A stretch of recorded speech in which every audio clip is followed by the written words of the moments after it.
যে কোনো কাজে আগে নিজেকে আমাদেরকে দায়ী করতে হবে।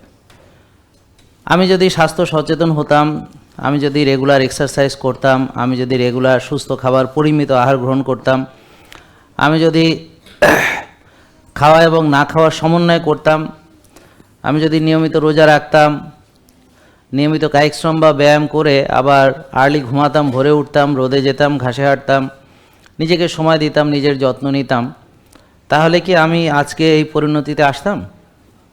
এটার উত্তর আপনাদের কাছেই চাচ্ছি। আপনারা কাইন্ডলি আমার সঙ্গে কথা বলবেন, অসুবিধা নেই, তবে মোবাইলটা বাজাবেন না। তো আপনারা বলেন যে আপনারা যারা আজকে রুগী হয়েছেন তাদের ভিতরে এই যে কটা কথা বললাম এগুলো কি উপস্থিত নাকি অনুপস্থিত? তার মানে এই অনিয়ম করার ফলে কি আপনারা রুগী হয়েছেন?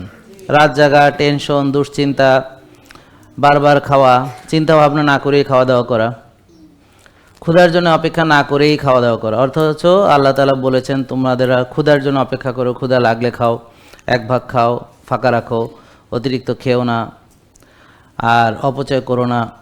আর আমরা লোভের বশবর্তী হয়ে যেন নফসের দাসত্ব করে যেন আমরা খাওয়া দাওয়া না করি। তা এগুলো কি বলা আছে কিনা? তা আমরা কি সেটা মেনেছি? আপনারা বলেন, আপনারা কি সেটা মেনেছেন? মানার পরেও কি রোগী হয়েছেন?